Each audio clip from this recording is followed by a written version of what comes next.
Cormac Ryan, 27. Just tell me your thoughts about the way he played. 31? Yeah, That's right, 31. Then we would have Yeah. been a closer game. Yeah. 30. We It needed was the last time I 31. looked at the board, I saw 27. Sure. Yeah, he was huge. I mean, obviously his ability to be able to make shots, but even or just as important, his experience. Having a guy that's been at this stage, even though it was from another school, he's played here, he's been on this stage, he understands what it takes in order to make plays, to even have a chance to win in this type of game against this type of team. And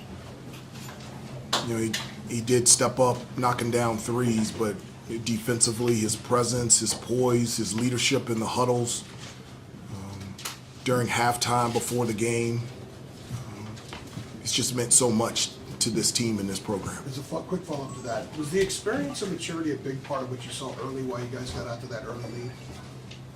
I don't know if it was the experience. I think we were locked in. I mean, we got off to a really good start. I thought we were tied in defensively. I thought, obviously, we were making shots, but I really liked our pace.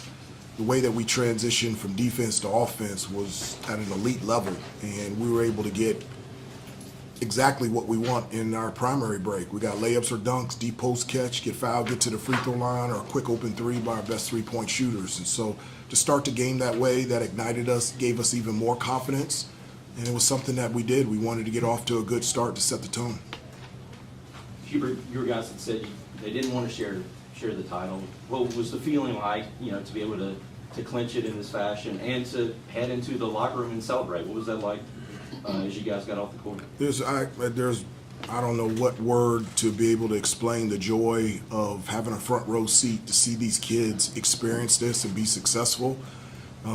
It's 100% why I do this job. I've said before, my job is missionary work, and where I'm just in a position to serve and to help these kids be the best that they can be on the court, off the court, and in the classroom. And being able to see their smiles of them being able to be successful out there on the floor and on this type of stage, it brings so much joy to my heart. They have worked so hard. I mentioned to somebody that I said from the start, this team has had a burning desire to be a team. They just do everything together. They play together, they practice together, they go eat together, they work out together, they lift together. They do everything together. And so when you're in environments like this, you have your brothers with you, and it gives you confidence to be able to step up and do the things that you need to do in order to win a game like this. Back left, Rod. Hubert, obviously a big game for Cormac, but it felt like Jalen Withers and Seth Trimble gave you guys a big boost. Huge on both ends. Just those guys are the two most athletic guys on our team. So when they come in, they raise the athleticism, the level of our team dramatically. And it helps us defensively because we can do a number of things defensively in terms of switching, helps our rebounding, it helps us from an offensive standpoint, attacking the basket, getting second chance opportunities.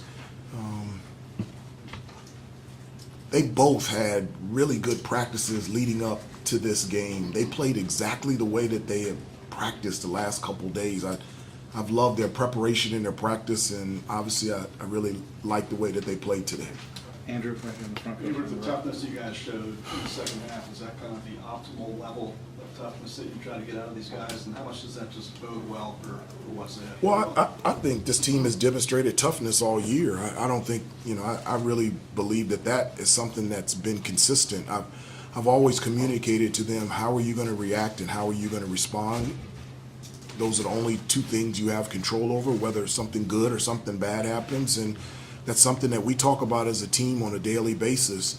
At halftime, we knew Duke was going to make a run, and we needed to have poise in that situation to be able to tighten the screws on the discipline and details and do the things that allowed us to get the lead in the first place.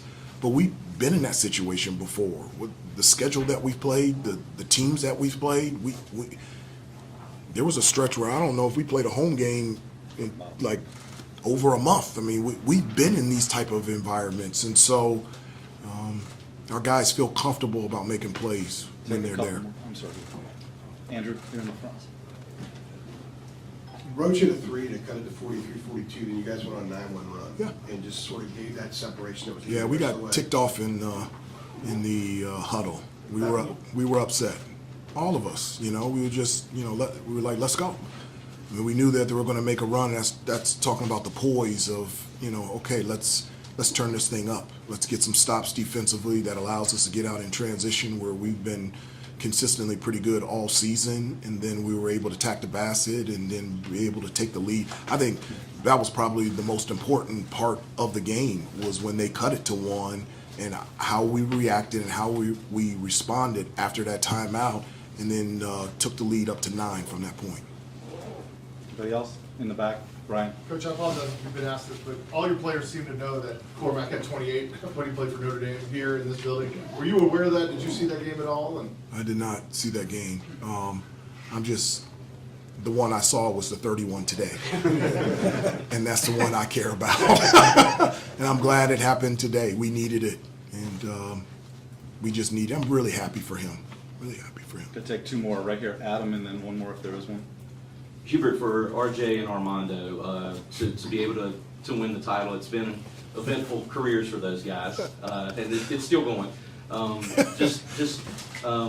How rewarding do you think that is for those two to get this title?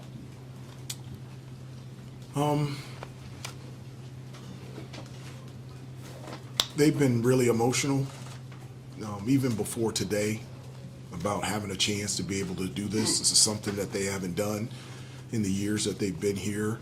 And as accomplished as they have been individually and also as a team getting to the championship game, this is something that they haven't attained or even been in position to do it. And so for them to do it this way at this time, I mean, you should see them in the locker. I mean, they're kids, but they're like really kids. You know, they're just jumping around all over the place and dancing, and you can see the joy that they have of what they have accomplished. That's why they came back.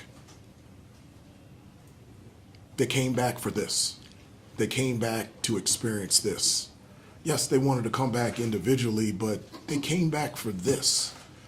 And for them to go, wow, we came back for this and we were able to do this, it's just really, really cool. And we always say, you know, there's more to be said and more to be done, but they've said a lot already this year. Anybody else? Okay, thank you.